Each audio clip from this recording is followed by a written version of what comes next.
Okay. Let's get it Are we right. live We're live right now. in effect right Everybody, now? this is Big Dog Chico in the house. I had mentioned that we were going to do some lives together. It's been labor of love trying to get it together. We both have families. And so we're here live. We're going to be talking about the Prime economics, the impact that Coach Prime has had at CU, not only economically in terms of the money that he has brought to the campus, whether it be the promotions, whether it be the ticket sales, but also you have an increase in enrollment, particularly within the Black population, people that are coming from outside of Boulder, Colorado. And of course, you have Latinos that are saying, hey, I want to go to school there. So he's brought a lot of excitement. And we want to talk about the impact economically, but also, I think, psychologically and culturally in terms of the buzz and trying to bring back the glory of the program. And we've been saying that it's a process. And Big Dog, Chico, I want to hear your point of view on this, as we talked about this behind the scenes some time back. Go ahead, brother. It's really good to have you here, and I'm going to give you a clap. We're going to – it's all right. Oh, well, hey. All right.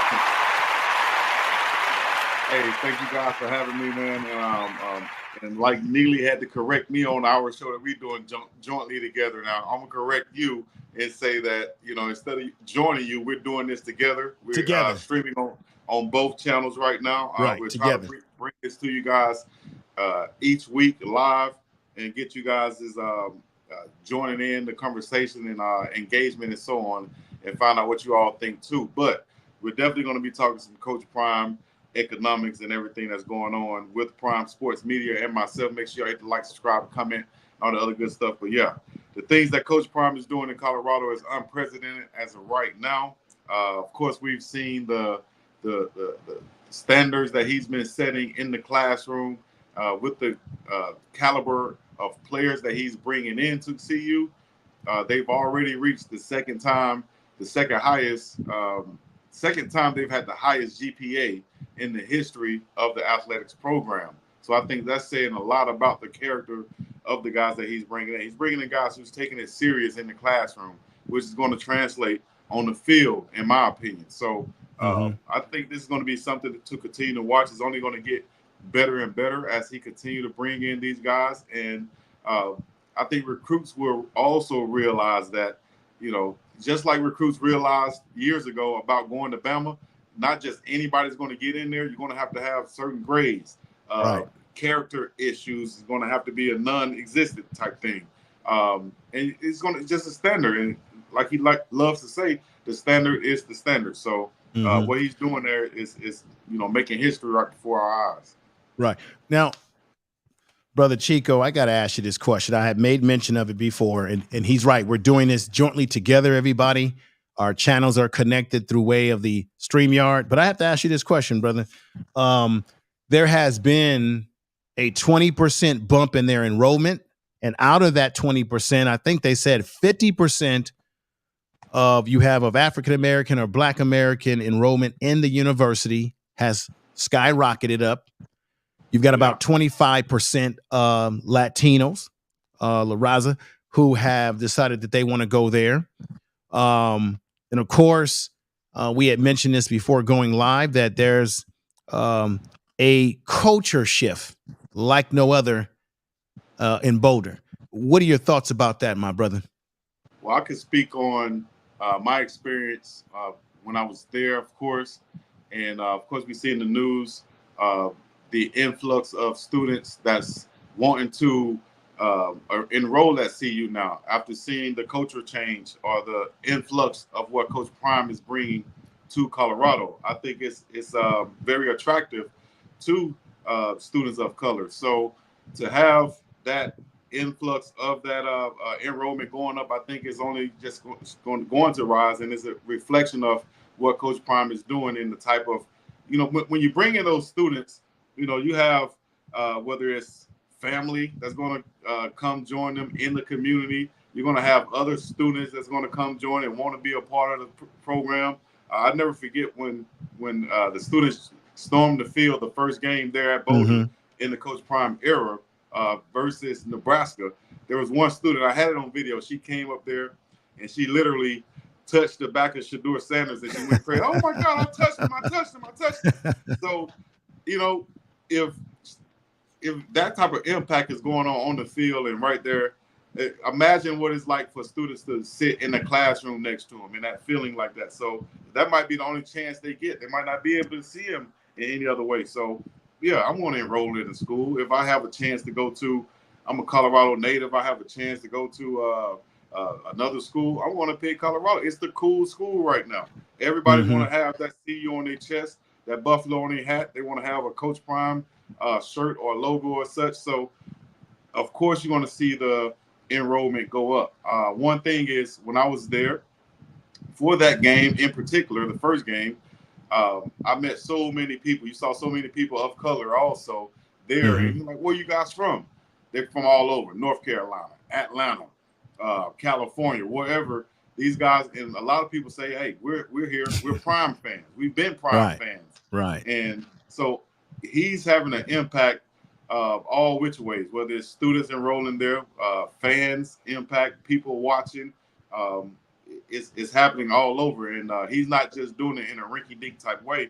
He's doing it in a high-quality way by bringing in these student athletes with high character, who are smart, disciplined, and able to learn fast and on the run like that. So, wow, you know, it's only going to get better. Let me do this. We know that Julian Lewis is taking. You can see him up there to the left of me. He's taking a trip back, June 21st. And I think Uncle Nilly had said on his podcast that that's a good thing, that you want to be last. But one of the things that he said that we spoke about too earlier, brother, is that this young man said that he recognizes the buzz. He recognizes what's popping at CU, and that many of the people out there are saying, don't count CU out, because his father has a great relationship from what he says with Coach Prime. And that he likes what he sees is going on. He says he would have never thought about considering going there if it was not for Coach Prime and the impact that he has brought to CU. What are your thoughts about that?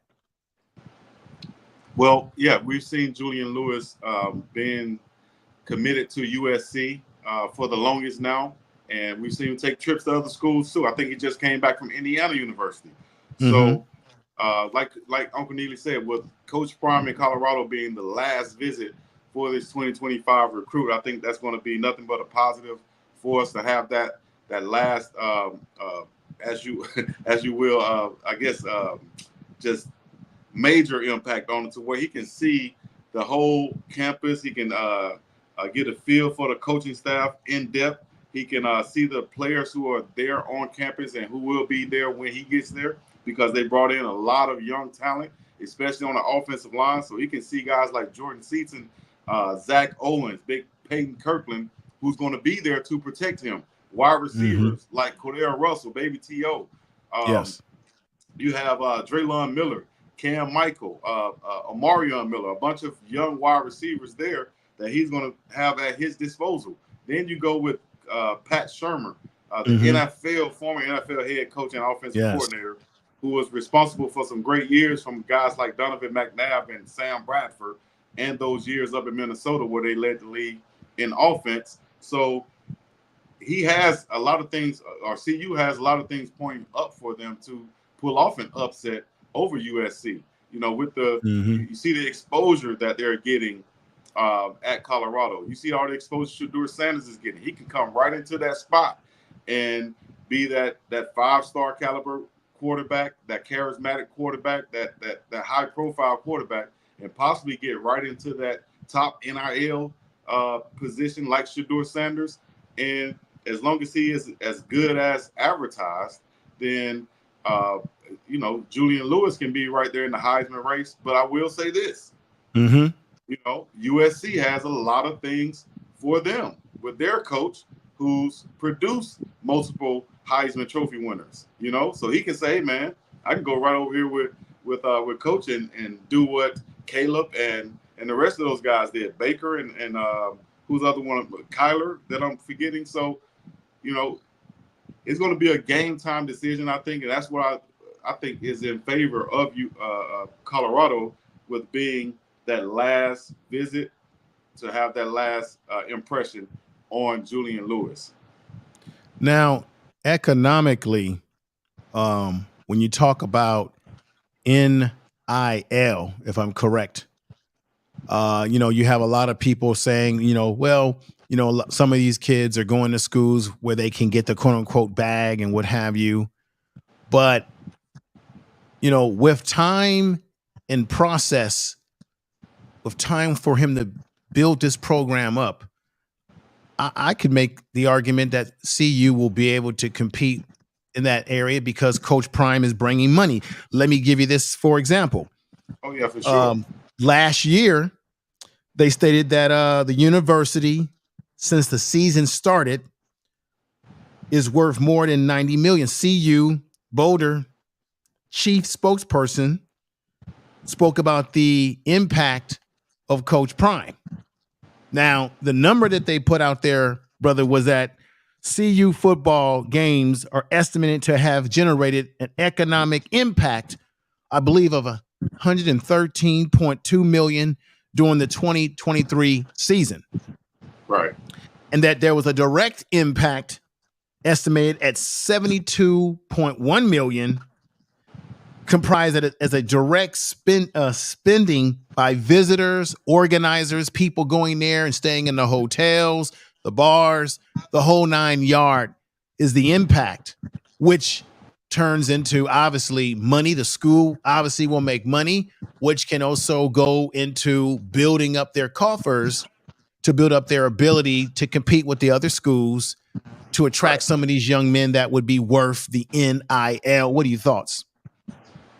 Well, yeah, that's what it's all about. You have to use that money and that impact, that economic impact that they've built there, thanks to Coach Prime, to be able to attract better quality players to compete in the long run with these bigger schools who are already had a head start to doing that. With their success in the past, schools like USC, Alabama, Georgia, Florida. South Kakalaki, to quote Trick Daddy. I like that. So, at the end of the day, man, same thing happened at Jackson State. He had a huge economic impact, and you saw what happened around the city and things of that nature. Everybody benefited. And same thing, you come here to Boulder, and everybody's benefited. You go downtown to Pearl Street, from well-known places like Pasta J's to the Sink to newer spots down there. And I'm sure more will be popping up this year because they know that the fan base is going to be there.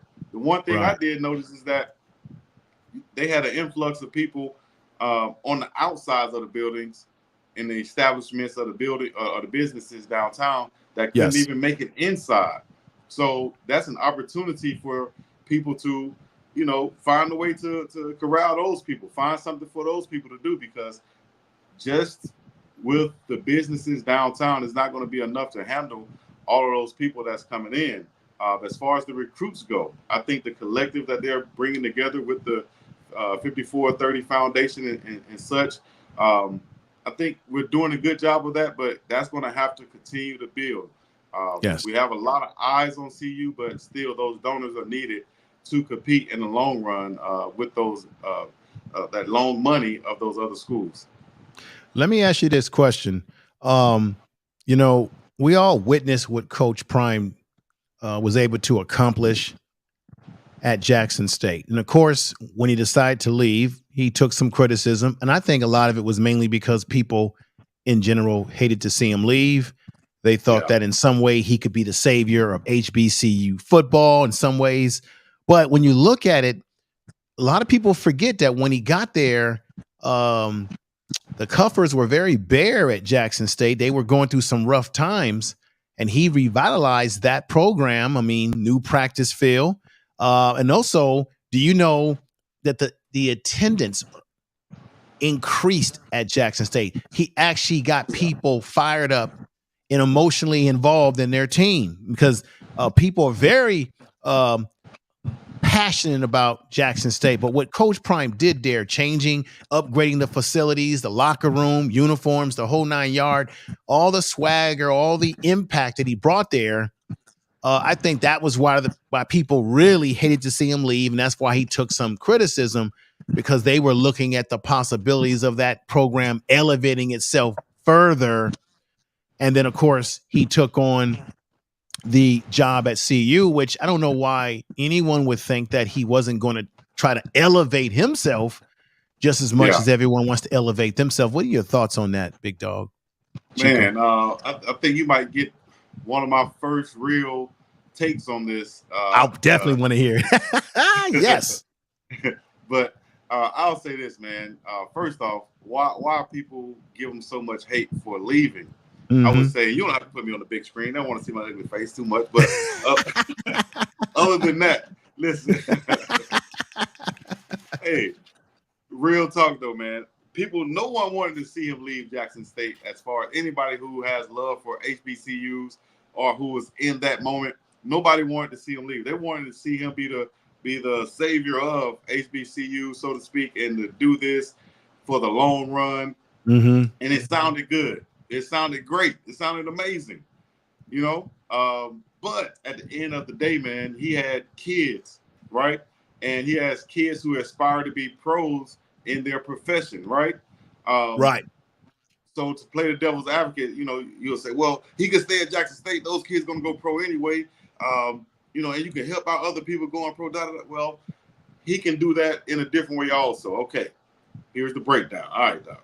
I come down here. I give you. I set it up. I get you guys a new football field, new facilities, new light on your program that has never been there. Okay, Jackson State faithful might say, well, we were there. We did this. We had 60,000 there before Coach Prime got there. Well, not immediately before, not the year before Coach Prime got there. I'm sure y'all had it in spots before, but to have it consistently like Coach Prime had and to be on the major networks consistently like Coach Prime had Jackson State and other HBCUs, I think it's the reason why it's kind of like a bitter taste in some people's mouth. Like, damn, you had us up here and now you just leave us. Well, it's just like what he said in the song he just dropped that people took the wrong way too. Right. He said, I gave the SIP the blueprint and took my family to Boulder. What's wrong with that? People, oh, well, he's still dissing us. No, he's not dissing you. I gave you guys the blueprint. And what does blueprints do? Help you to build to be better. So I gave you guys this, right? Big dog, I got to say something, though, here. Go ahead.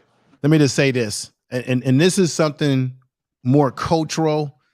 I think when it comes to the Black community in general, sometimes we have, and I don't want to be preachy, you know, I know we want to talk sports and keep it on sports, but sometimes within the Black community, we have sort of a Messiah complex where we sometimes are looking for someone to sort of save the day. Now, Brother Johnson put in here and he said that the difference with Jackson State was that the community didn't want to invest in the team. Now, I'm not so sure about that, but they did seem to wrap themselves around the fact that Coach Prime was willing to use his resources and connection to improve things around the school, right? And I think sometimes people want better for their programs and their schools and their neighborhood, their community, but sometimes people can be a little lazy at doing it themselves, so they sit back and watch and benefit from someone else who comes in to save the day. Now, this is not a political show. I leave that for my other channel.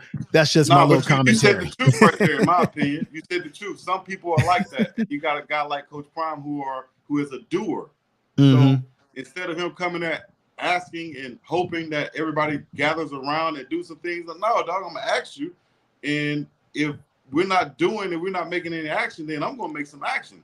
I can make some calls. I can do something to make some action. And that's what he's about. And a lot of our people will sit back and say, why is he doing it like this? Or he should have waited on us. Or why didn't we have no input? Or let us get some credit for what he's done.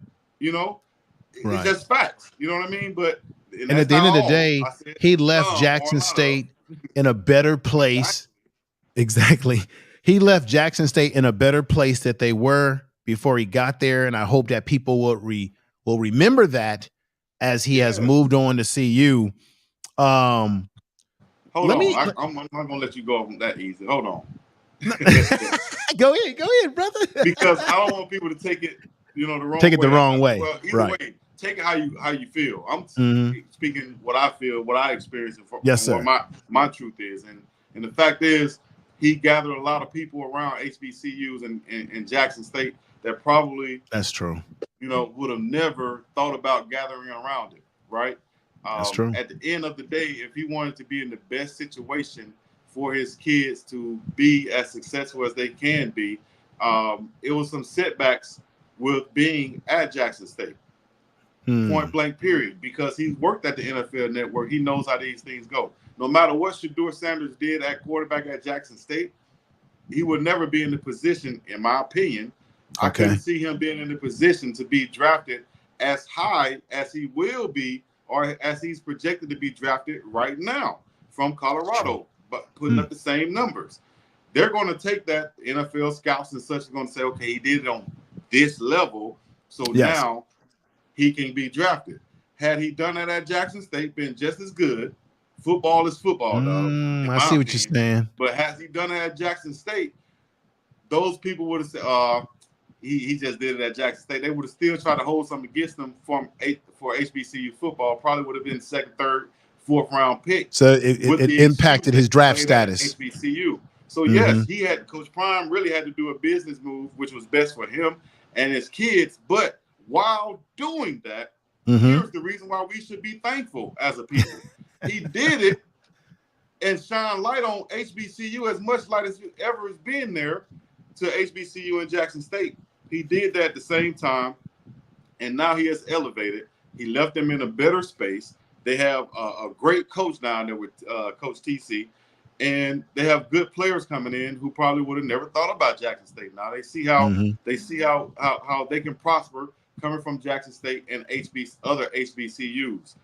So I don't think the fan base or anybody out there should have a bitter feeling from Coach Prime, other than I just wish he would have stayed. But you still should be rooting from afar, dog, because that's still a former coach at Jackson State who did great things for JSU, and it's still D I love. And last point is, since we're speaking about economics, of course, look at all of the people he brought from Jackson, Mississippi, and surrounding areas up there to Boulder, Colorado, who are now working, increased salaries, seeing things that they probably would have never done, gotten education from this prestigious university.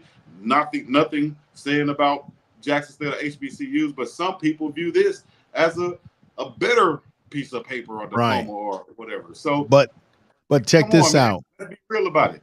Check this out. And since we're down this road, when you look at those coaches that have been with him since Prime Academy, since the Little League days, what have you, sometimes we can't have it both ways, big dog. We say that we want to see our people, elevate. Well, look, by him bringing, which is a lot of coaches that are black, to CU, he's opening up the door for some of these gentlemen, these brothers, these coaches, or all the coaches, no matter what race they are, to elevate their opportunity to get a head coaching job. Now, as much as people had criticisms about Sean Lewis, look, Sean Lewis has a head coaching job at San Diego State, if I'm not mistaken, which will give him an opportunity to elevate himself within the coaching ranks. So there's a chance that I want Coach Prime to have success, because if he has success, the players have success, the program has success, it's going to open a door for some of these coaches to get opportunities that they may not have gotten. Now, I want you to finish. I want you to break it down a little bit more, brother. I mean, it goes even further than the coaching staff. It goes to the support staff, from his security to his, I think, secretary and assistants. Shout out to Miss Ty Stewart, who's from Mississippi, to Uncle Neely, who's doing content. He's from Mississippi, JSU alum. You go on and on, from people coming up there catering from Jackson, Mississippi, to players who transferred from Jackson State, who will forever have that with their name as they move on to higher ranks, NFL or wherever they go from Colorado, is still going to have Jackson State first. Yes. Colorado then to the pros or whatever. So all of this is going to benefit Jackson State from now from the time he left into the long run. It should be all embraced, but in our culture, a lot of times we, like you said, that savior mentality or whatever you want to call it, we tend to find a reason to hate rather than celebrate and congratulate. You know what I'm saying? So it's way easier for some of us to hate. So now, do your thing. I want to say shout out to everyone that's in the chat room. I'm going to be pulling up your thoughts on the screen so that if it's something that Brother Big Dog Chico wants to address, any questions anyone has, feel free to ask questions or any thoughts that we can also conversate on. On this video, we're trying to cover, which we have a little bit, the economic impact, the cultural impact that Coach Prime has brought to CU, but not only CU, as you've heard us talking about what he did at Jackson State. And you know what, Big Dog, we could take it further. Look at the impact that he had when he first came into the NFL. Okay? How every place he went, I got to be honest, before he got to Atlanta, to use the word popping, Atlanta Falcons was not popping. No, dog. Until he got there. The whole culture of how and I feel like we're still doing this to this day, the whole culture of how we root for teams and players, I think started with Coach Prime and I would say Reggie White during those early 90s when free agency first really hit, and Reggie White went from the Eagles to the Packers, and Coach Prime went from Atlanta to San Francisco. Everybody still loved him as a player, so they're like, wait, can I root for San Francisco now? Well, yeah, that's the culture now because he just changed teams, and I'm going to follow my favorite player. Hence, now we got LeBron James going from here to there, and other players and all over sports switching teams, and it's not very much team loyalty, especially if you're from like myself. Yes. We don't have a pro team where I come from, so we're going to kind of gravitate to the closest team, which was Atlanta, and the players. And so you root for Atlanta Falcons, and you root for Deion Sanders. He leaves to go to another place. We're going to follow him and be a fan because he's a product now. He's a business now. He has shoes, jerseys, cartoons, and all these things that go along with the whole economy along with him now. Same way he's doing in Colorado. Right. With the reason why this is a part of prime economics. This is a part of the prime economy. Right now, us doing this show, us benefiting. It's part of it. Whether it's we are. People in the chat donating or we're getting ad revenue money. You're absolutely right. Look, in the prime ecosystem. Let me add this if I could. I'm technically, when it comes to the NFL, I'm a 49er fan. Now, the year that Coach Prime got to the 49ers, because the 49ers, as everyone knows, were struggling to get over the top against the Dallas Cowboys. They brought Prime over, and he shifted the whole thing, meaning he took over a whole side of the field, said, y'all worry about that, I'll take care of this. But this is the thing I remember. This is why this man is an economic impact. The economics for the 49ers was impacted. The jersey sales, everything that he brought. Matter of fact, I think he was with the 49ers when he did that video, It Must Be the Money. It was a lot of things that was happening in the Bay when he was here in the Bay. If I'm not mistaken. He was messing with Hammer. Right. You know what I'm saying? So it's almost like everywhere he goes, the money and everything follows him. And it's no different at CU. The ecosystem is coming. It's no different. It's no different from wherever he's gone. Same way with the interviews when he was in the NFL, it produced that viral moment from Marshawn Lynch. Yes. You know, what do you say? I'm about that action, boss. I'm just here so I won't be fined. And he didn't talk to anybody else, but he talked to Prime. Right. You know, Prime goes to San Francisco. They start wearing the throwback jerseys.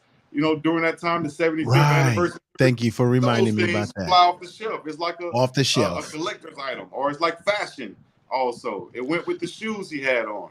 The head bandana. Nobody was wearing the bandanas. No, and there's another thing too. Prime, he made his uniform just like they did like they did in basketball with the droopy pants and all of that, and Michael Jordan. Yeah.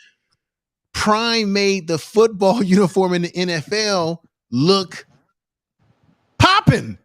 Look Because he had the poetic, almost. bandana. Looked like fashion. Looked like it was tailor made. And as a young kid on the football field, I remember, shout out to my guy Derek Tate, who played back then. He was the first person I saw imitating like Deion Sanders. Played on a little league team called the Falcons, had number 21, wore the headband, wore like red towels and stuff.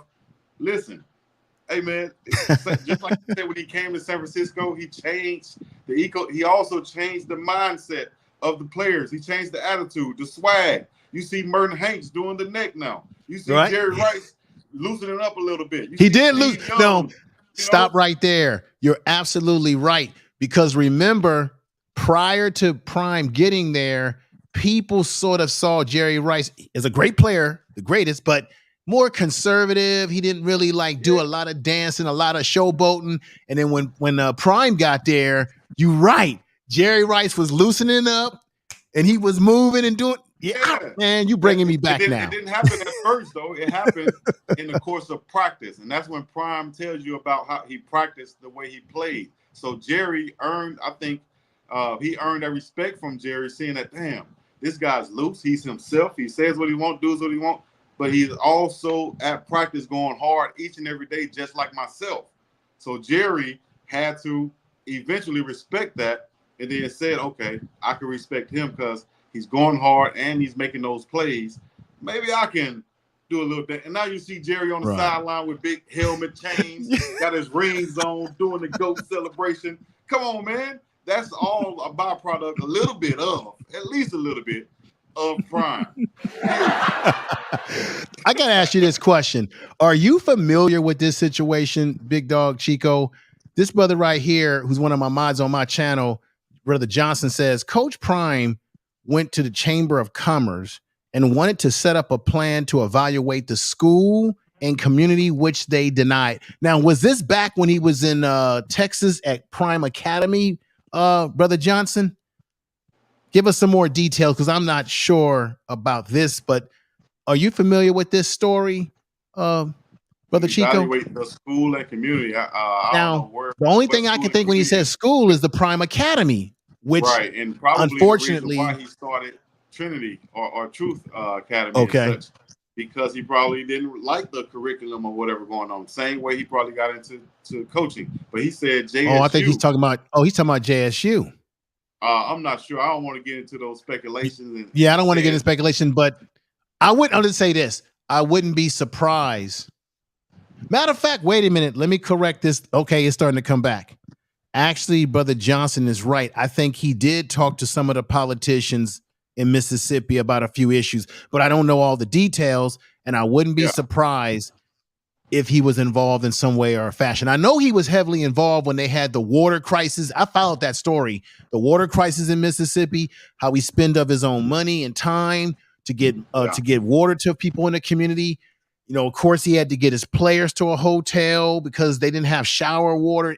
So I really respected him, and he did all of that when he was suffering from some of the issues he had with his foot and everything. And think about that, man, going through all of that stuff and having to go through toe amputation and surgeries and things, and no water going on for your kids. Like, damn, dog, the most essential thing, dog. Y'all, what's going on? And I can't get no help with it either. Like, man, I'm down here trying to help. I don't have to be here. Like he said, I'm in the third quarter of my life. You know what? If another opportunity comes and it's better to where I don't have to spend my resources to make things better around here, then I got to take that opportunity, dog. And a lot of people might not realize the differences between, and I'm just talking about football complex-wise, HBCUs and Power Fives or Power Fours, even Division II and Power Fours. It's a huge, vast difference. The things that he had to worry about at Jackson State or no worries at Colorado or at probably any other school of that nature.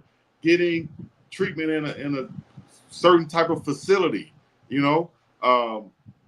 football locker rooms, items, just extra equipment, proper workout type stuff, food and nutrition is huge.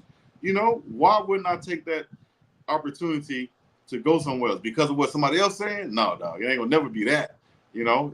So I have to do what's right by me and ask yourself this question in the chat. Mm-hmm. Are you going to make the best decision for your kids? Or are you going to do it for somebody else? You're going to be about your kids, dog. Right. Simple See, as that's that. the thing, though. A lot of people, if they were in his situation and they've got kids, like you said, they're going to make those decisions based on the benefit of their children, their son, their daughter, whatever the situation is.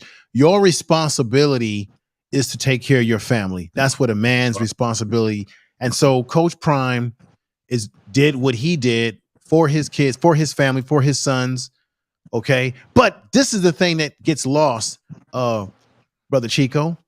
People forget that, there's a lot of criticism that he takes where you got people saying things like, oh, he only focuses on his sons. No, you have other young men that are benefiting from being at CU that are not his sons in terms of blood related, but there are other young men there that are being impacted by being in this program, engaging with Coach Prime and the coaches there. So it's not just Coach Prime, but it's the whole package that he has going on there. What do you think about that? It's just the whole package in itself of coaches, assistant coaches, right? The people that he's bringing in. It's a whole network of resources for these players that's there at Colorado right now. Over 120 plus years of NFL experience that you can rely on, that you can go to one way or another to deal with problems, deal with situations. Hey, what am I doing wrong in order for me to get to my destination? Well, you're going the wrong way, son. I've been there where you're trying to get to. Here's where you need to go. This is what you need to do. And the mindset of these coaches and things of that nature. So all of these guys who are there have the ability to elevate themselves and be professionals at some level, even if it's not in the football space or the athletic space. You have a way to where you can elevate and be a professional and network with all of these guys that we have here, whether it's just the football team, the foundation, the coaching staff, the university, the people around it, the fans. It's a whole system there where these kids can benefit from if they just take advantage of it. Now, Big Dog Chico, you said something that I got to go back to, or I want to ask you about. And everybody out there watching, we are doing this as one jointly. So both Make our sure channels, you hit the like, subscribe, comment. Hit the likes and subscribe. I want everybody that follows my channel to definitely check out Big Dog Chico. He's got an excellent channel. He does great interviews. He gets some of the big dogs in the game on his channel that he talks to in interviews. He's got football experience himself, which I wanted to ask you about too before we end tonight. But he gives great analysis, knows what he's talking about. But this is the area that I wanted to touch. I wanted to touch on. And I drink white cocoa. Get you some.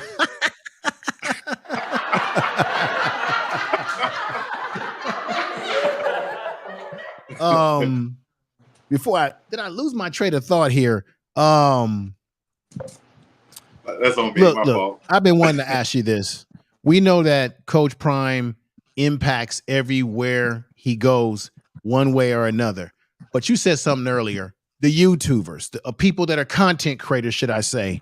Yeah. Let's not sit up here and act like I haven't benefited. You haven't. We all have benefited, whether it be financially, as you said before, our channels growing. We all have been impacted in a positive way by the Prime effect, by the Prime economics, because the Prime economics is making our channels pop off. Let's just keep it real.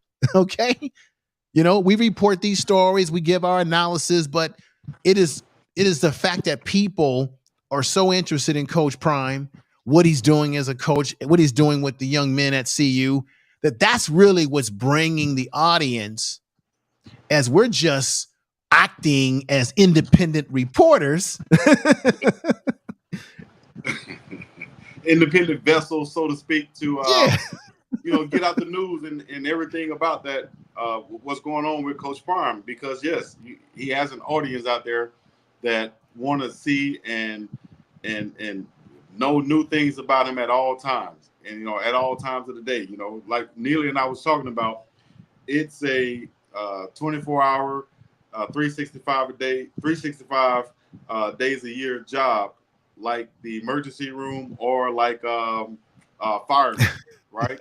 Yeah. Because if something goes on and if it's worth reporting, then that's what we have to do, because it's the best thing for us business wise.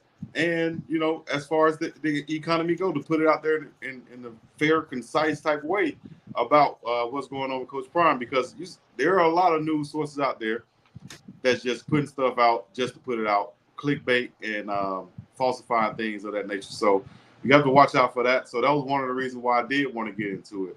So yeah, shout out to Jermaine King who supported the channel. Let me see real quick. In the immortal words of Deion Sanders Jr., I want everybody to eat. Make your money and gain views from us. Exactly. That's the love. All right. Give him a clap for that.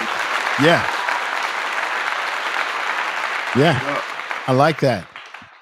But that's understanding the ecosystem. Just like Coach Prime said the other day, he commented on the Well Off video. He said this Bucky that, the must be the money snippet that came out. It wasn't even supposed to be out, but it got out, and he said it got out before you, Bucky, something like that. But the point was, it's all good. However it got out, it got out. So it's all love. But see, this is the thing. I had talked to someone about this before, Brother Chico, Big Dog Chico, and let me just ask you this question straight up. Because I know you probably have talked to people. Well, I know you have talked to people that are down there in Boulder, that are around that team. Do you think? Let me just ask this question of you.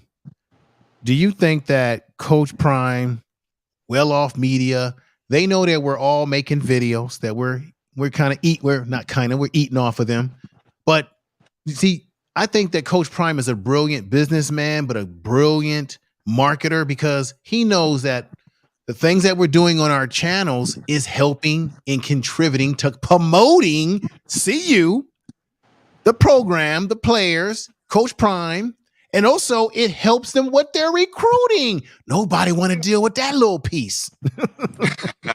Damn well that Coach Prime is looking back, is sitting back, and he's saying, go on and do what y'all doing, baby. As long as y'all give us credit, but go on and do it because y'all promoting. Exactly. Same way you see with Pastor E. Dewey Smith.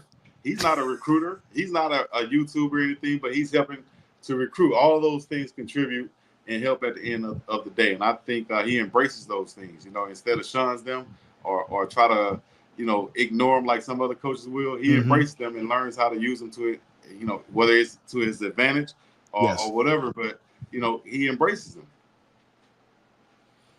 them. Another area, now you played football yourself in college? Yes, sir. University of Alabama, Birmingham.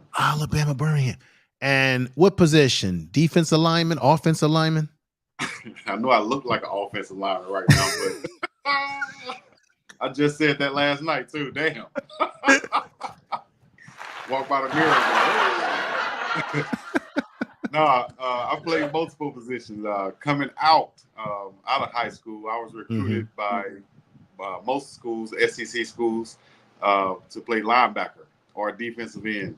That was my main spot I was recruited at. I liked tight end mostly. I wanted to play offense.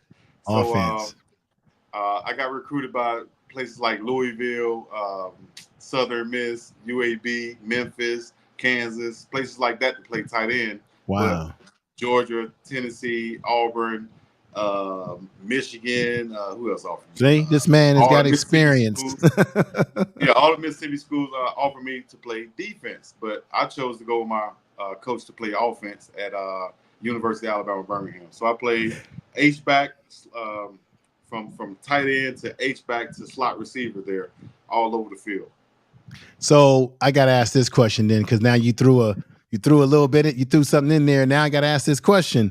So let's say let's say you could come back to this time period as a football player. would you be and Coach Prime gave you a look? What? And let's say you got those same schools looking at you, big dog. That's a loaded question for me, though. I know it's a loaded question. Go ahead, brother. What you gonna do? It should be like that for all these guys, though, man. Because you go to school because let me just say this: when my former coach recruited me to go to UAB, which wasn't on my radar at all. Okay. He said, "Hey, man, we're going to get you paid." I'll never forget this. He said, "We'll get you paid." I said, "What you mean?" He said, "Your mom don't have to worry about sending you money every month like she would have to do at Auburn," which is, looking back on it, which is a lie. He sold me some game. But he said, "Your mom won't have to worry about sending you no money like she would have to do at Auburn or Louisville," because he knew I wanted to go to Louisville. He said, "We play those schools. You can go right here at UAB. We're going to pay you monthly, and you'll be straight. And it's a Division I school, and you're going to get the ball." You're going to get the ball. Who want to take that? So that was like a version of an NIL, so to speak, or like the mindset now of these players. They're going to go to where some money is offered, so to speak, or if not money, some exposure is offered. Who's getting the most exposure right now? Coach Prime. Why wouldn't someone who gets offered by them wouldn't want to go there? I'm gonna be on the first thing smoking if I got recruited. Right. But the offensive line. Now we all, not to belabor the point here, we all witnessed the punishment, the grueling punishment that Shurmur went under last season. The offensive line has been retooled, and another person who's coming back that I'm very excited about is Tyler Brown, who we dearly missed last year due to NCAA rules, and which I wish they would have relaxed those rules for this year, like they did this year for him last year, because that's why, and I talked to you about this behind the scenes, that's why a lot of the 2023 young men that he brought in were able to leave, because the NCAA relaxed the rules and said, okay, yeah, you might have transferred multiple places, but okay, because there's lawsuits out there and what have you, litigations going on. But what do you think about the offensive line? They've got Jordan Seaton, who looks like he's a shoo-in at the left tackle, right? Tyler Brown is a shoo-in at what, the right guard? What is your thoughts? It depends. He can play both of them. Shout out to Tyler Brown, too, for coming back. If you guys want to check out, this is a shameless plug right here. If you guys want to check out his mom's interview I did on Prime Parents, check out, it's on my page, and where we discussed that whole mindset and his mental state of mind during this time on Prime Parents. Check that out. But yeah, the offensive line totally retooled. You got Jordan Seaton, 5-star freshman at the left tackle position. Like you said, he's penciled in as the starter, I would think. He looked really good in the spring. That whole offensive line looked good. And you got what's that? Is that Justin Mayers? Yeah, so we're gonna have Justin Mayers probably at the left guard. Hank at the center position. Hank and Jakiri Walker, who's another transfer, came in from UConn. They'll be battling at the center position. Mayers came in from UTEP. Then Tyler Brown probably will be that right guard spot. And Khalil Benson from Indiana came over. He's from South Haven, Mississippi. He came over. Also, you can check out his mom's interview on Prime Parents. His brother, hey, everybody, Big Dog Chico does great interviews. And I think, if I'm not mistaken, tell me if you did interview Tyler Brown too, right? No, did I? No. Was he on your channel? Brown. Or was he on Life and Football's channel? It might have been Life and Football. I think he just did John's channel recently also. But I did I had an interview with his mom. Okay, fantastic. But as far as the offensive line goes, Tyler and Khalil's mom are both on there, and both of them were pretty entertaining also. If you haven't, make sure y'all go over there and check out that interview that he did with the parents of these incredible athletes. Look, from all accounts, Coach Prime said it last year, if you keep number 2 upright, he can make some magical things happen, right?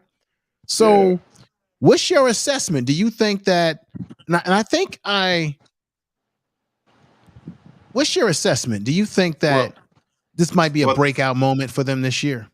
Yeah, for sure. But first of all, they invested in that offensive line. To get back on it really quick, because you have not just those 5 guys or 6 guys we mentioned. The I wouldn't say the depth that they brought in also has Tyler been Johnson. really good. Tyler Johnson, who was rated one of the highest offensive linemen by PFF. That's the NFL grading system. In college football last year. So he wasn't even in the starting spot in the spring. So he's having to compete with Justin Mayer. That's what I'm gonna do, brother. I'm gonna put their their pictures up. I got some of their. Let me get their pictures up here. Then we bring in Big Boyd from Ethan Boyd from Michigan State. Right. Also, I think is that him right there? Yeah, that's him right there. Ethan Boyd right there. Ethan Boyd. He got stuck behind Big Spencer, who looked like he's going to be a draft pick. He transferred to Oklahoma. But Boyd, from what I've seen on film, really can play. He has starter capabilities. So he'll be battling with Khalil Benson at the right. There's Khalil Benson right there, right? That's Khalil. No, that's Tyler Johnson. That's right Tyler Johnson. I'm sorry. Yeah, here, let me put. You know what? Here go Khalil. 5. He's huge. I'm gonna put Khalil Benson up. He came over from Indiana. From Indiana, right? And I got a picture. I'm trying to find it right now. Also got big Peyton Kirkland came over from Texas. He's a there young he is right guy, there. Prospect, but yeah, 6'5", 360, huge guy. You've seen him on the well-off videos working out, along with the kid from Clemson who's just as big, Zachariah Owens. He's there. Yes. I think they're plugging there him he in, is right there. At the right or left tackle spot. So yeah, Owens, Kirkland. That's some 2 big young bookends to go along with Jordan Seaton. And then this guy in the middle, Hank Zelinskis, who played well last year. He's a true sophomore. He's out of Cherry Creek, Colorado, homegrown guy. So he's really been battling out the center position last year with Van Bam Wells, who's now moved on to Oregon State. So the offensive line looking really good. They keep Shurmur Sanders upright, keep him from being the most sacked quarterback in the NFL or in the college football, so that he can go to the NFL. The numbers he put up were just the same as Jackson State, but believe it or not, coming from Jackson State, he cut his interceptions in half. I think it was from 6 to 3. So you have 3 interceptions coming over in your first year starting in Power 4 football. You know, it shouldn't be any doubt about what he can do right now. Shurmur Sanders, and with the wide receivers that they brought in now, established guy like Will Shepherd coming over from Vanderbilt, high ceiling guy like Cordero Russell coming from TCU, Terrell Timmons from North Carolina State. Still got Jimmy Horn Jr. there. Right. He's a senior. Omarion Miller, what he did last year. You bring in a guy who had 100+ catches at FAU last year. That's LeJontay Wester. So many guys in that wide receiver room. Two dynamic freshmen, Cam Michael and Draylon Miller. I'm missing some guys even at the wide receiver spot. Travis Hunter, you know. So who's going to start there is the biggest question at the wide receiver spot. And they've also loaded up in the secondary, right? Yes, you got the Hood brothers. The running. I went over the running game a couple of weeks ago. I'm very excited to see what Pat Shurmur is going to do, because you are, as you know, when you look at what he did at Minnesota with the Vikings, the way he ran the ball, he loves to run the ball because he wants to play the play action off of it. He loves to run the zone blocking with his offensive linemen inside into the outside. And what was one of the things that I thought that hurt Shurmur last year is that because they weren't able to establish a running game, Big Dog, tell me if I'm wrong or right, it sort of made them one-dimensional. Then Shurmur had to hang on to the ball longer because the routes that his receivers were running were deeper because they were playing behind the chains. And so now with this kind of offensive line, I really hope that Pat can really employ the sort of stuff that he did that made him successful at Minnesota, and particularly when he was in the NFL. I think that go ahead, brother. I'm sorry. No, I was going to say, and even with Saquon Barkley, I think his rookie year and his breakout year that he had, Pat Shurmur was there, I think, as the offensive coordinator. So he wants to dedicate, a huge chunk of the offense to the running game, because that's going to be the best friend to Shurmur Sanders and to the defense. You have to get the running game going to have that time of possession up, to keep your defense off the field, to Yes. continue to move those chains. They brought in the correct type of offensive line who can lean on defenses in that run game. Offensive linemen love to run block rather than pass blocking 24/7 because multiple reasons. The defensive line, if they know that the pass is coming all the time, they're pinning their ears back and getting after the quarterback. It's very hard to block a defensive lineman when he knows that it's passing down, constantly. So you have to be able to mix it up, run the ball behind that big offensive line. They brought in some guys who can definitely do that with Dalen Hayden from Ohio State. Then you got the kid Isaiah Augusto just came over from Ole Miss. From You Ole got Miss, and then you got Brandon Hood. Brandon Hood and Michael Welch. Brandon Hood was ranked number 4 before he got hurt his sophomore year in high school. You can check out his Prime Parents interview with his mom and check dad. it out, y'all, on the Big Dog Chico show. Hey, the brother does great interviews. Look, I see that this is an upgrade. I don't want to. No disrespect to Dylan Edward and McCaskill. His mother came over to my channel one weekend when I was going live, and she really cleared up a few things, and I really appreciate her. Shout out to her out there. No disrespect to the parents at all, and I want those brothers to be successful. I know that Dylan Edward is at K-State, right? Yeah. And I want him to be successful. But we can't deny that losing those two young dynamic brothers that we have to a certain degree upgraded with this style of runners that we have now. And I think that if they can get this running game going, the way Pat Shurmur likes to run the ball, and he can now run the ball and create off the play action, which he so dearly loves to do. Yeah.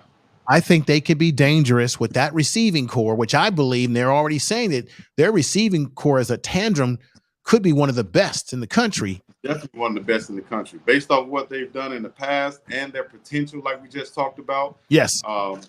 And the run game should be much improved this year, along with the tight end additions that they brought in. Not any type of receiving tight ends, but they brought in some big guys who can set that edge in the run game and be some pass or some run blockers also and contribute in the run game.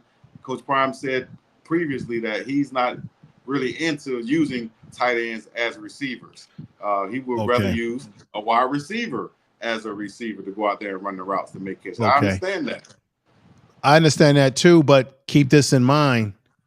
You know as well as I know that Pat Shurmur, he comes from a legacy of the West Coast offense. And in most West Coast offenses, you utilize everybody, tight ends, even fullbacks. Yeah. Now, Niners use a fullback quite a bit. Most teams are not using that. So I know Coach Prime wants more receivers out there, but I really think if you look at the young man that they just recruited, Corbin. You got to dense and tighten up some and use those tight ends and H-backs to have some power football going and have that play action going. Because anytime you had a run game going, yes, sir, that's when the play action is way more dangerous. That's going to help the quarterback. And that's when you'll see those big tight ends get a few catches here and there from the bootlegs, quick passes in the flats. You might see a tight end that have 5 or 6 touchdowns, but you saw Mikey Harrison have that 5 or 6 touchdowns last year, but it came in a different way, which I think that it'll come this year. He was more split out. This year, it'll be more off the play action, like you're saying, like you're explaining. So, you got 4 good running backs, plus Charlie, who came from walk-on to now elevated to being a scholarship player. So that's 5 running backs. Charlie, that's right.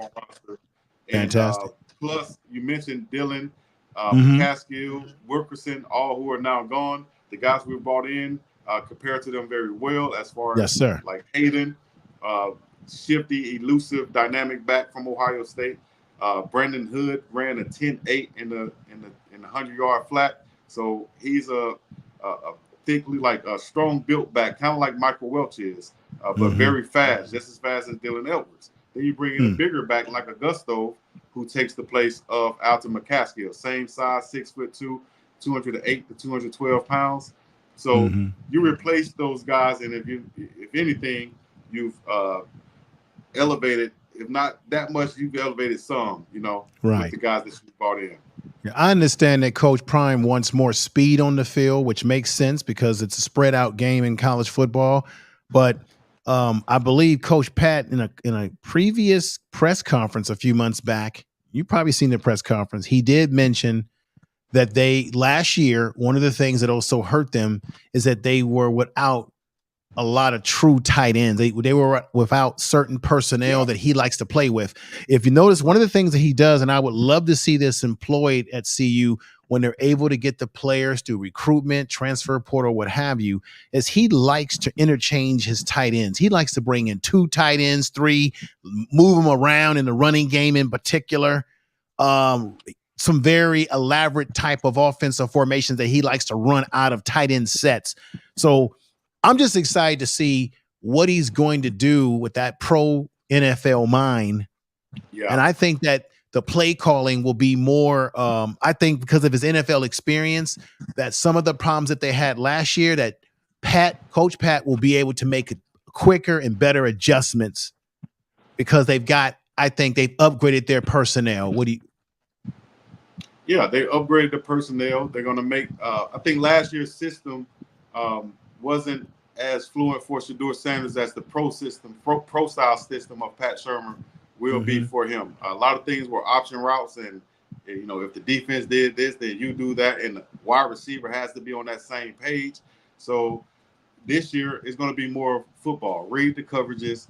Everybody know what they have, and let's go out there and play fast. So that's on the same thing on the defensive side of the football too. To play fast, Uncle Neely and I talked about this yesterday. To play fast, you have to know what you're doing.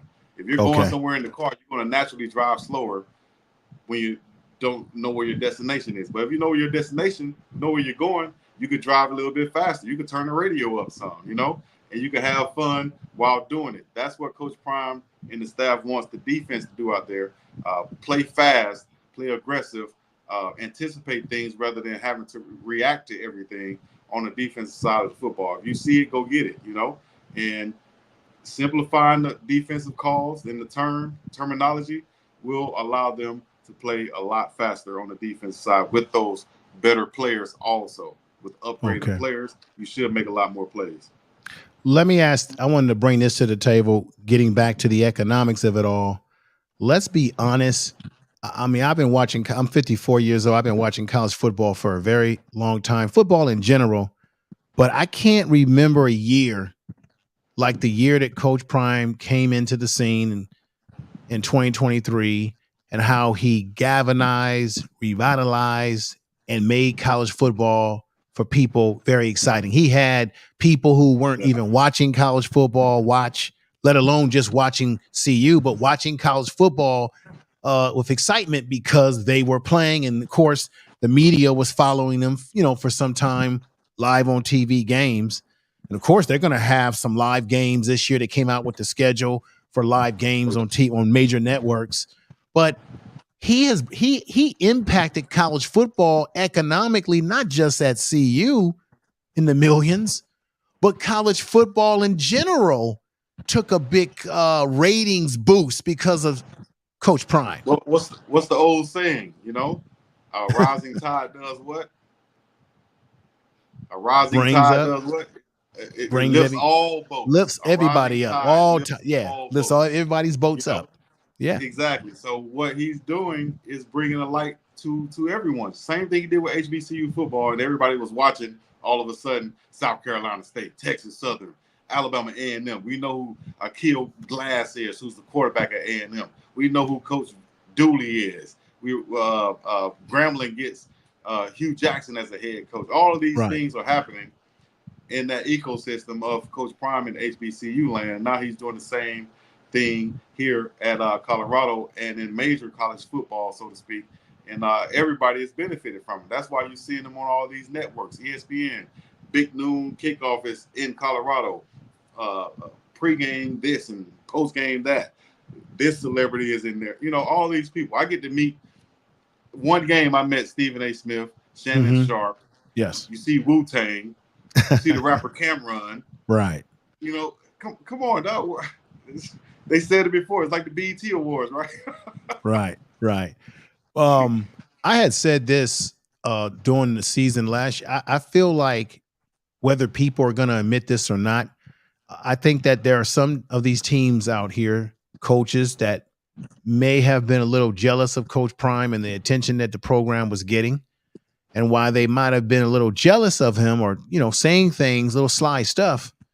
They're going to employ some of his tactics. They're going to copy off of some of the things that he's doing, particularly with the social media, and why they because think about it. You have Coach Prime has his critics out there about, oh, why you putting things on camera? Why you doing this? And you'll have other programs that are going to try to emulate some of this stuff if it means that they can get an edge on recruitment. Right.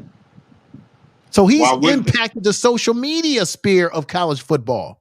Of course, Deion Sanders Jr. shout out to him, like a pioneer in the game right now, because every major program is looking for someone like him if they don't have him already. Yes. I know Alabama did have a film crew in the program.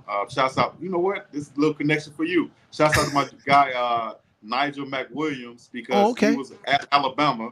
He's from my hometown, but he is now on a social media team with the San Francisco 49ers from his work, from what he did with Alabama. So fantastic. Let's give him a clap. So, let's give that brother a clap. Social media is huge in college football for recruiting, and just so that your fans can have everyday, daily uptake or upkeep with the program that they're following. And I think it is a testament to today's playing. Like, people don't wait on stuff to come on TV anymore. People don't sit there and watch commercials. They go on demand and watch what they want to watch right now. So that's why you have to put all this content out there. If you're a school like Alabama or whatever, you have to put this content out there so you're constantly on the minds of people, because they're on their phones each and every day. So you have to put out content each and every day for them to consume. Right. Do you think because Coach Prime, he gives us a little glimpse into what's going on with the well-off media and all the different channels, and Darius Sanders, all the different channels that have that on-the-ground view of what's happening? Do you think, it's just a general question, that Coach Prime has been a little bit too transparent? Like when he has his press conference and he says certain straight shooter stuff, and then people take it all out of context, but he's being honest, and that's who he's always been from day one, even before he got into coaching. That's what people fail to understand, that that's who he is. What are your thoughts about that, Big Dog Chico? Well, here's the thing. Couple things. Once he said, when the light shines, it's going to show. He's going to show all the good, but it's also going to show the blemishes and the bad also. So with a guy like him who's been in the spotlight, as he said, since '89, he know how to handle the fame. You have a lot of coaches who will have a problem with showing these things day to day in their life, whether it's from embarrassment or not being able to handle it, or maybe they're doing something wrong that they don't want anyone to see. So you have to respect, and admire really a guy who doesn't mind putting all this stuff out there on Front Street. Whether it's me losing or winning, and dealing with the criticism or getting praise from it, you have to kind of admire it, because most people won't do it. A lot of coaches are afraid to do it. A lot of coaches might be hiding some stuff. A lot of coaches, it's a multitude of reasons why it works for him and it won't work for anybody else. And one quick thing I'll say is the reason why it won't be duplicated, but it will be emulated, but never duplicated, because this man has the trust that he has with the cameras around him, right, is the difference. He can trust that his son is not going to put out anything that's going to be, crazy or look crazy or something. You know what I mean? That's going to compromise the brand, so to speak. Even though they're putting each and everything up there, but he can still trust when he's speaking to someone. You ever, been around somebody, they put a camera in your face, or somebody, they ask you something, you're like, I don't know who you are. I'm not going to really say too much, or So with him having his sons there and being able to speak candidly to his sons, playing and doing the media, who else is going to emulate that? You know, I don't who else think is going to do anybody it? can Everybody else emulate is that. hiring. Everyone else is hiring people to come in and put a camera in their face. You go Right. back to the reality shows they were doing. Deion Mm-hmm. Sanders Jr. was filming his Mm-hmm. brothers playing football even back then. So Even back then. it's a familiar face doing this constantly, and so they're okay with that, and it translates on camera also. Right. So this is nothing new. It's authentic. It's who they've been. Nothing new. Nothing new Mm. at all. So Wow. he just lived this day-to-day life for him, dog. All No, right. since 1989, dog. It's everyday life. Tell the Dog. truth. Tell the truth.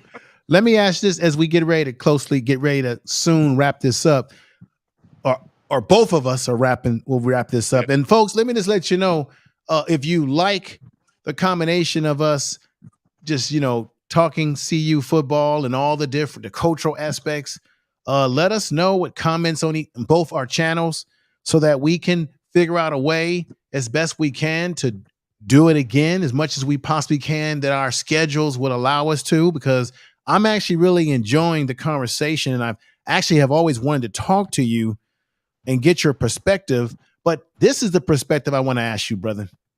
And everybody, make sure you subscribe to the Big Dog Chico, his channel. He's got a strong reaching arm on these social media platforms out here, the Facebook and just everything, the Twitter or X as they call it. But the schedule. Hold your thought right there. Hold your thought right there. Make sure y'all put your city, your country, and your state in the chat right now, because I see Ghana in here. We got somebody from out of the country.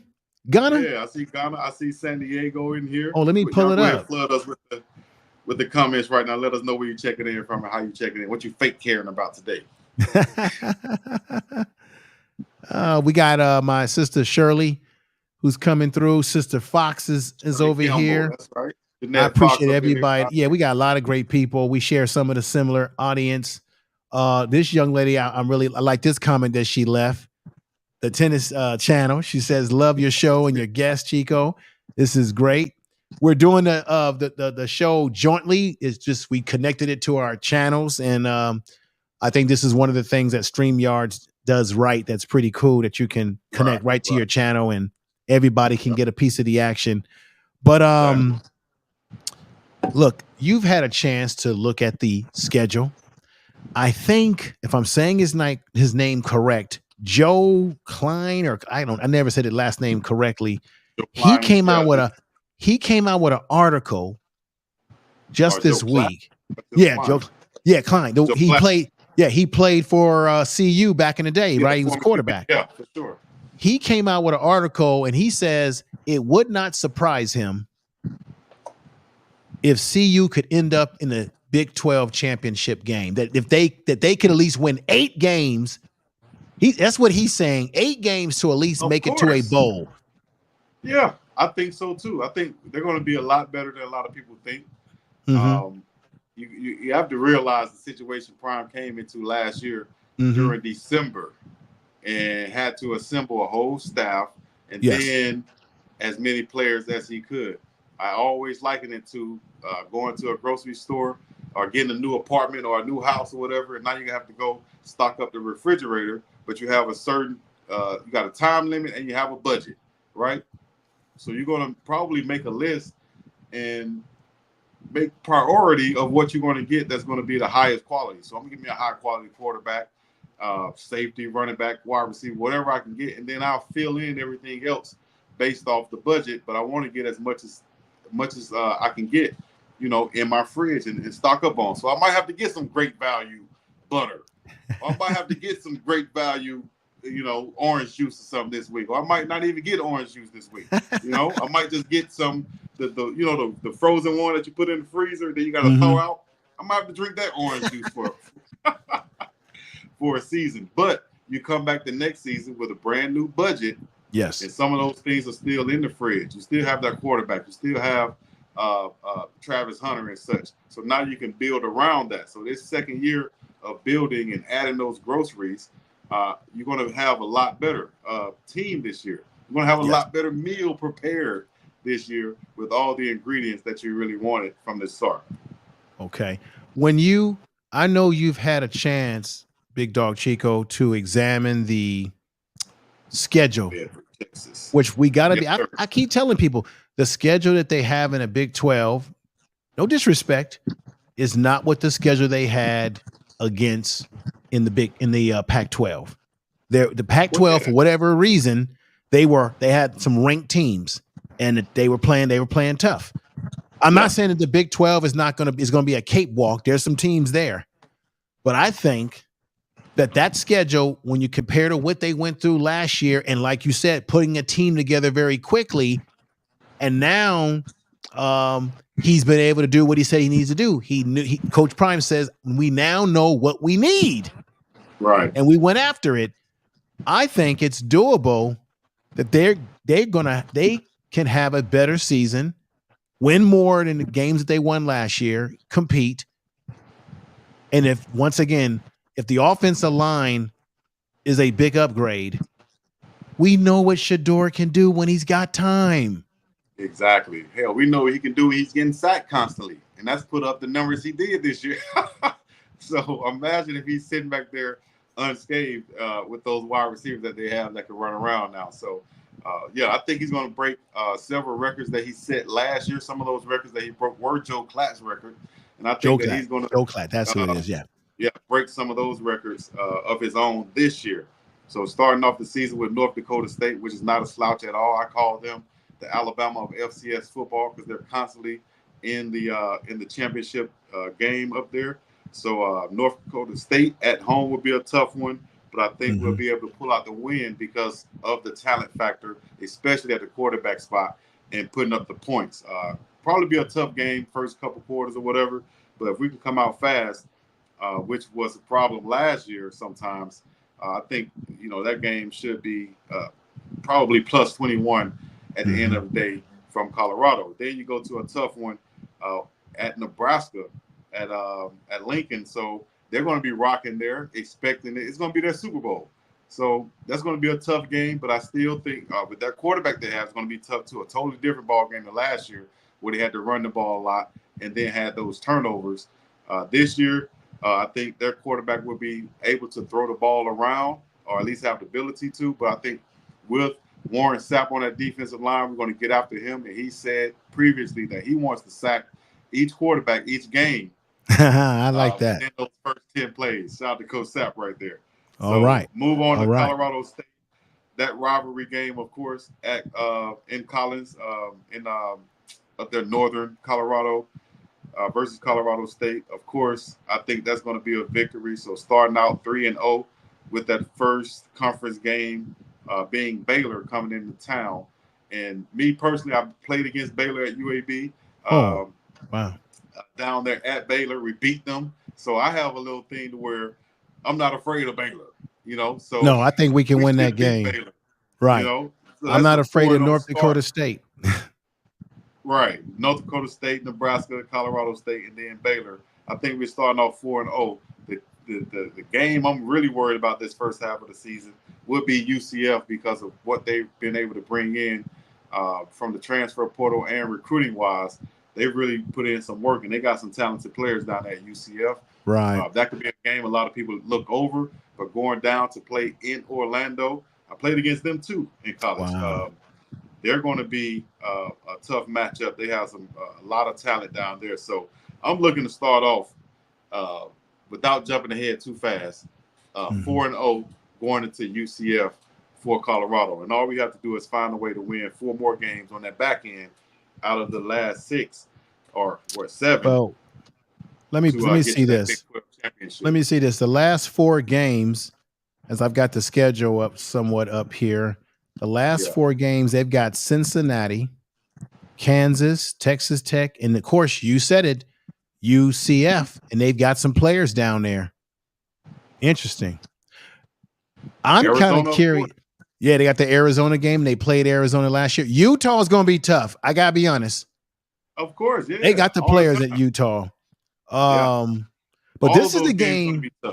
Okay. The game that I'm intrigued to see because of Dylan Edwards going to K-State is seeing the matchup, our defense go up against K-State, particularly if Dylan Edwards is going to start in that game and be used the way CU was trying to use him last year in that opening game against TCU, where he was electrifying, y'all. Yeah. But that's a game that I'm curious to see what's going to happen as well.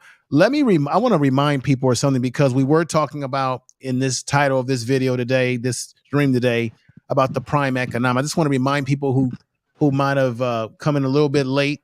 I had read this earlier in the show. Boulder Chamber of Commerce established that Coach Prime debut brought an economic impact of $17 million on game day, along with 70% from last year's home opener. Hotel rooms were hard to find, sold out. Visitors were staying far away because everything within town was literally sold out. Plus people out there selling the t-shirts, the merchandise. Everybody's making money. Let's keep it real.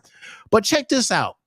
And then we find out that this upcoming season, that the damn tickets are sold out. They've already sold it out. Yeah, they were, for what is the second consecutive season. They've sold out. Which they haven't done before, and God knows when. That's the impact, right, of Coach Prime. That's the impact. That's the impact. People got to understand. They're officially sold out. Officially sold out for the 2024 season, for the second straight season, and the 10th time in the history of the CU program is what the article says. So, you know, as long as Coach Prime is there, I think it's going to continue to sell out, especially if he puts up a winning season this year, like I think they will. They get to that 8-win season. It's going to be tough to do, but they can do it. I think they stay healthy. That defense plays fast. A lot of other teams have lost players to the transfer portal also, so that can't be looked past with the additions that Coach Prime has brought in. So 8 wins. I'm looking forward to getting this year, getting to that Big 12 championship, winning that game, putting us in the playoffs, and anything can happen from the playoffs. Okay, Big Dog, I got to ask you this because of your football experience. As we know, Robert Livingston, the defensive coordinator who has NFL experience, and I think he's been successful at building up the secondary at Cincinnati with getting guys into Pro Bowls, especially as safeties. He wants to run, and I think he'll do this in different packages. You know, they'll run different packages, but in particular, one of the packages that we see in college football that's run quite a bit is the 4-2-5 defense. And this is just a little small illustration of that. I've shown this a bunch of times where you've got, you know, literally 3 safeties in the game. You know, you got your traditional free safety, a strong safety over the top of maybe, like, let's say the offense is spreading you out with 3 wide receivers and you got a tight end. And of course, you've got like a Mike linebacker, 2 cornerbacks you see here. You bring in a nickel, and then maybe you might have a nose guard or nose tackle or 2 defensive ends. What do you think about this formation that Coach Livingston wants to run, Big Dog Chico?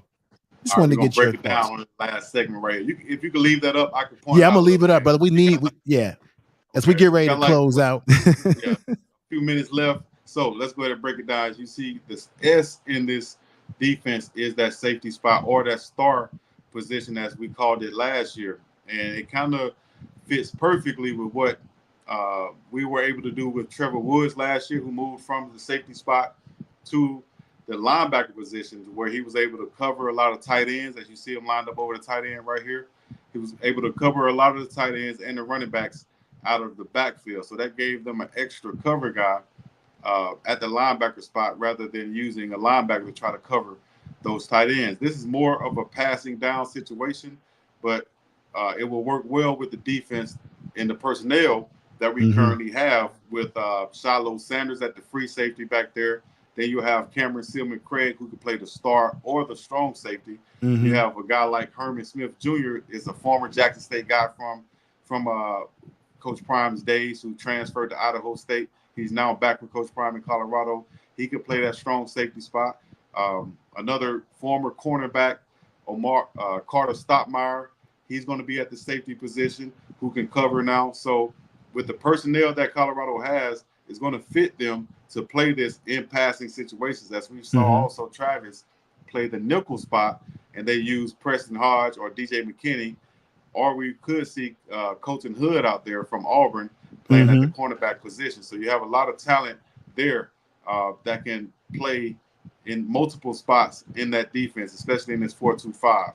The middle linebacker should be competition between Nakai Hill Green and Levante Bentley, who's the starter last year. I think they're going to you could see them on the field at the same time this year also. So a lot of guys who have playing experience on that back end. We can't forget about Riley, who came over from Miami by way of Vanderbilt, and then also R.J. Johnson, who came over from Arkansas, is back there at the safety spot too. So you got some guys who could push Shiloh and Cameron Silman Craig for some playing time, or be playing on the field at the same time with them. And let's not forget Trevor Woods. They converted him to a linebacker. That's the first how do you see that? How do you think? How do you see that playing out? I think he's going to still be there at that linebacker spot. He's a good cover guy. He's one of those guys who can keep everybody in the right position. A lot of experience. You saw him get 2 key picks last season, TCU game, and I think probably I think it was the Colorado State game at home where he got that pick to seal the game. So they moved him from being so deep out there in space at the safety spot, brought him down closer in the box at the linebacker position. He's a better tackler. You want more of a, I would say, a true run-stopping linebacker there next to that Mike linebacker on the run situations. But you will see Trevor a lot in the passing downs. Brother, you got a super chat. Let's read your super chat here. Super chat. What a super chat. I like this collaboration. What is your confidence level with the backup quarterback who you're starting at wide receiver? One thing I am sure of, we will have a running game. All right, brother. All right. So, big dog, there you go. My confidence level at the backup quarterback spot, I'm good there. I like Ryan Staub, what he did last year. So he has that experience. Then you got some guys who I think might be a tad bit more talented, quote unquote, and Keaton Wade back there came over from Kentucky, and big Walter Taylor from Vanderbilt who came over there. So you got some guys who can sling it in the backfield, but I do think Ryan Staub will keep a hold on that backup spot right there behind Shurmur Sanders. So at the wide receiver spot might be the deepest and toughest position to predict starters at on this team. But I'm of the philosophy of you rotate them guys. Anybody run a deep route, go straight to the sideline, because we could bring in somebody who might be just as talented as you, but his energy will be on 100 rather than on 80. So go get you some water, bring in the next guy. So it should be rotating that wide receiver. But the first 4 you will see, I think, will be and let's exclude Travis Hunter, make it a little bit easier for your boy. So we know we'll see Travis out there, but let's say Travis is off the field. You got LeJontay Wester in the slot, 100-plus catches last year. Jimmy Horn Jr. on the other side in the slot, led the team in touchdowns and receptions last year. Who they gonna cover? Who you gonna cover, dog? Who you gonna cover? You can't cover nobody.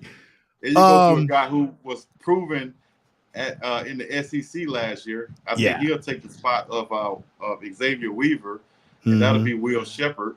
Size, speed, nice hands. And then on the outside, huge competition with Omarion Miller, Cordero Russell. I think Omarion Miller, from what we got a chance to get a taste of, I think in the USC game last year, I think now that he gets more playing time and get a chance to spread his wings further, we're going to really see how dangerous he is. I'm looking forward to that, to what he's going to do. I just want to shout out everybody in both chat rooms tonight. We are both live on both our channels. We are doing this together as one. And so I just want to say peace. We got my man Ed Houston in there, one of my mods, Alicia. I just want to say peace to everybody out there. But I want to ask you, I want to bring this question up, and I want to say peace to DC Legacy Group Finance. Thank you for coming over tonight. You've been in the chat room. I've been noticing you. He says, if Shiloh's out for a few months, I see Trevor going back to strong, I guess, safety to keep that hit stick going. What are your thoughts? This is from DC Legacy Group Finances. You saying no? Linebacker now. We have safeties back there who can be plugged and played in that position. You got RJ Johnson from Arkansas, as I mentioned. You got Savion Riley from Vanderbilt, who went to Miami and then transferred to Colorado. You have Herman Smith III back there. You're going to have Carter Stottmeyer back there. You got Cameron Sealman Craig back there. That's 5 guys I've named off the top of my head that can play right now if anybody is hurt. So, we're good there. We're in a position from the depth point of view to where we're in a much better space than last year. Really, I couldn't be happier with the guys that we brought in because a lot of guys had playing experience or starters at the previous schools that they were at. So, including I forgot to mention Ivan Yates, big corner. Ivan Yates. Oh yeah. So, yeah, you got some guys back there, man. Oh, you know what? I gotta bring this up. I gotta bring this young man up. Let's not forget R.J. Johnson, the young man. I see in the chat. I said R.J. Johnson name 3 times. I see in the chat they said don't forget R.J. Johnson. Yes, sure. I just said R.J. All right, tell the truth. Johnson, Savion Riley, Cameron Sealman Craig, Herman Smith III, Carter Stottmeyer, Shiloh Sanders. That's 6 safeties that can really play right now. Right. On that squad. Trevor Woods is going to be that weak side linebacker covering those tight ends and running backs out of the backfield. But this is what I wanted to say specifically about R.J. Johnson. Y'all can check this out on my channel. I did a video on him, went into detail. You know that he's versatile. He can play cornerback, safety. As a matter of fact, I think I saw some video on him where he even played a little bit of receiver, I think, coming out of the young man. There's a couple of young men on this team that are versatile, Big Dog Chico, that can, if somebody was to get, we don't want nobody to get hurt, but if something was to happen, there's some young men on this team who, let's say they're not starting at defense right now, but they got some offensive skills that Coach Prime could plug in there if necessary. Well, I think he got the guys on defense that he did bring in, like Angel Lopez, the young guy, Malachi Murphy, young guy. Coach and Hood, all these guys are former offensive guys who have great ball skills, who can get the interceptions.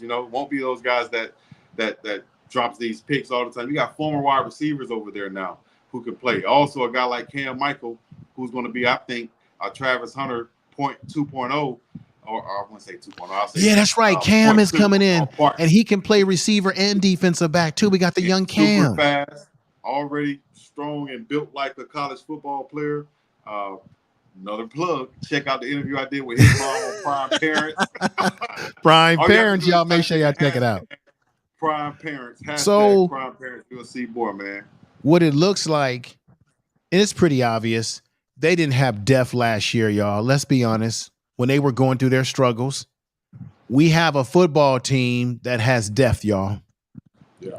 We have a football team where you have some interchangeable players that can play different, multiple positions. If someone gets hurt, if someone needs a breather, he could rotate some of these other young, talented players in the game. And another thing I need to bring up too, Big Dog Chico, if you go back and look at how Pat Shurmur ran his offense at Minnesota with the running backs, he likes to split. He likes to play with 2 running back sets where he splits them out. I wish. Right. I hope we see some sets like that this year. Please I hope we see do. Some sets with Draylon Miller in the backfield, Cam Michael in the backfield, Brandon Hood, Michael Welch, all of these guys. Multiple. Jimmy Horn Jr. get some sweeps, because he I would likes to like run see that. misdirection type offensive plays. Another thing he does with his receivers, because I've seen some film on this, he motion. Same thing the 49ers do, and it hurts the defense. It confuses the defense. It puts pressure on the defense. He likes to motion his receivers, move guys around, put people in different positions. Maybe you might take a guy who plays the outside and put him in a slot on a play. He moves people around, and we didn't see enough of that last year, and that's why I'm very excited about this. Yeah, too vanilla last year, and this right here puts pressure on the defense. Also gives the quarterback pre-snap reads. A lot of people don't realize that, where when a guy goes in motion from the outside to the inside, based off of what that defense does, it gives a tip to the quarterback, lets him know the type of coverage that they're in, which side he should be throwing the ball to, all from that one little motion before the snap. Simple things that you can do to help out your quarterback rather than trying to force him to deal with it and do it the way that you want to do it, work within your system. Let's work with what he does best. And that is a guy like Shurmur Sanders. He can read the defense, he can manipulate the defense, and he can throw his guys open. So let's give him a chance to do that and not try to make him play like a mechanical type quarterback. And even when doing that, he still only threw 3 interceptions last year. So, hey. Right. Pick your poison this year, though. Right, Sister Fox. We didn't see any of this versatility in the offense. It was too one-dimensional. No running game. There was a lot of reasons for that. Obviously, the offensive line was part of the problem. I just didn't think that Sean Lewis.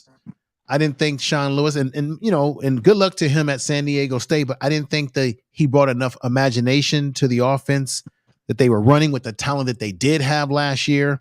And another thing that cannot be underscored is that some of the guys that were on last year's team that's still here, they're coming in with more experience as a team for those that are still there. So now you bring a team back that has more experience, a little bit of understanding of what each other can do. And I want to see situations like you see in the NFL where the players can kind of talk to Shurmur without really talking, meaning when a guy moves a certain way, Shurmur knows, oh, he about to go do this. You know what I'm saying? That chemistry. We may see more of that this year where there's a play and they're like they're reading each other's mind through the body language of working in practice together. All of that. I not to cut you off, but as no, we wrap go ahead, up brother. Here, go guys ahead. In the chat, I think this is going to be our last segment in the chat. I see you guys in the chat right now, but okay. What's being fostered right now and what Shurmur Sanders did by bringing all those guys to the ranch out in Dallas and have them throwing and work out with each other, as you saw in the videos, that allows him to see how these guys run their routes, the depth. He can now adjust things, say, hey, man, I like it like this. Or when you run your hook route, you need to come back to the ball more. I'm going to throw it in this area, expect it here. When you run your post routes, this is where you need to go. This is my depth on the. All these things is going to bring that chemistry and that camaraderie to where when they get into that adverse situations, that foxhole, so to speak, they can still be communicating with each other, and it won't be a problem or a disconnect in that way. And all of that stuff is going to allow them to play fast on the football field, allow Shurmur Sanders to do his thing and pick those defenses apart. And with the pairing of, like you said, Coach Pat Shurmur's the offensive schemes, the running of the ball, the shifting and the motions, and the use of the tight ends, hopefully multiple running backs, and just a whole different system rather than that check down and what do you call it, the option system. This is going to be a lot more efficient for Shurmur Sanders. It's going to help the offense, it's going to help the defense, and it's going to also have him, I think, in that Heisman race at the end of the day. And that's going to be, if we can get those wins, which I think we will, that's going to elevate him to that Heisman candidacy. I think he'll be in New York along with Travis, like Uncle Neely and myself announced yesterday. I think both of them will be in New York for the Heisman Trophy presentation.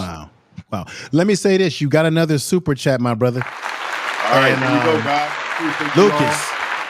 Leave a like, subscribe, comment, all the other good stuff. Shout out to Lucas for the super chat. Yeah. Love the discussion about Lucas says, I love the discussion. I love the discussion about Pat Shurmur. Okay. offensive. Go ahead. Let me just read this. He says, I love the discussion about Pat Shurmur's offensive schemes. Would love more content dissecting how he could employ specific players. Excellent discussion, gentlemen. Thank you. And let's do that. Let's make sure we do that on the breakdown next time. We're going to make sure we have breakdown for offensive coordinator Pat Sherman, offensive schemes and what he can do with certain players like Jimmy Horn Jr., Wester, Miller, and Michael also. That's an excellent suggestion. I actually was planning on doing another show to go more deep into what he does with the passing game and what have you, but that's an excellent question to ask us. We should go deeper and dive into it, but it's about what you say. This is correct. What I'm about to say, Big Dog Chico, it's about understanding what each receiver skill set is, right? Everybody's not the same, right? You got some guys that are faster at getting down the field, some guys that are better in their tactician of running their routes. It depends on what each guy can do. And we know that Jimmy Horn's gonna bring you speed. You know, he's gonna give you that tenacity. We got a guy, Shepard with great hands and experience. So we'll see. That's a good question. Man, brother, I really enjoyed this. We should have did this a long time ago. And you're such a wealth of knowledge, Big Dog Chico. And everybody needs to subscribe to this man's channel. Thank you. Yeah. Y'all make sure y'all subscribe to Prime Sports Media, of course, on Facebook, Instagram, and Twitter, all the other good stuff. Same way with Big Dog Chico on Facebook, Instagram, and Twitter, and all social media. Last super chat just came through for the $10. Alexander Gallant says, the Buffs are going to win the Big 12 and then the chip. I'm all with it, baby. I'm all with it too. All right. All right. All right. Well, everybody, we're going to have to do this again when the time permits for us to do it again and give these breakdowns and analysis. I'm looking forward to it again because I really enjoy talking to Big Dog Chico. Like I said, he's a wealth of knowledge. The brother, he has an advantage over most of us because he's played the game at the college level. So he has a certain understanding of football in the trenches of it, unlike no one else. And this is why he has great interviews and he brings the families on. And I think that's cool what you're doing, brother. So I love it. I love it. I appreciate you, man. I appreciate all you guys and what you are doing out there, man, keeping this thing going. And yeah, we'll be back with another one. Whether it's next week or whenever. I think we can do it next week. We can put something together next week. We'll just get those schedules together. We'll talk about it on the phone. We'll communicate and see what the next topic is we want to touch on. I think the question RBE said, let me bring this up on the screen. Real quick. Lawrence RBE said, can we get this weekly? Hey, if y'all support it, we'll bring it to you. Yeah, definitely. We can do it if you all support it. And then you got to also be a little patient if sometimes our schedules may not work because of family commitments and things of that nature. But if we don't have family things that are getting in the way, then we can definitely do it. I'm going to be honest with you. I would like to see if one of these weekends we can galvanize the audience and get a Saturday or a Sunday in when we can go live at even better time to maximize everyone getting this, coming over when we're live together as a team. So, but I know it's late on the East Coast right now. I know some people saying it's 12 a.m. on the East Coast, and so we appreciate y'all checking in. As we're West Coast guys right now, California, Hawaii. So we're holding it down from the West, man. You know what I mean? And Lawrence gave you a $2 super chat. He gave a $2 super chat, so thank you. Shout out to Shirley in the chat room. Prophet, shout out to brother King, Shirley, brother Houston, Alicia, Mark T, everybody who's in the house tonight. We'll do it again. And what can I say, y'all? This is what we're doing. It's the prime economics. It's the prime effect, y'all. All right. I know what to do, man. Hit the like, subscribe, comment, All right, y'all. Peace. Thank you for coming over. Middle East. Make sure you subscribe to Big Dog Chico. Check out his channel. Everybody, y'all take care. Yeah. All right, y'all. Peace. Appreciate you. You've been listening to a production with Big Dog Chico and Prime Sports Media. Thank you again, everybody. Have a great night.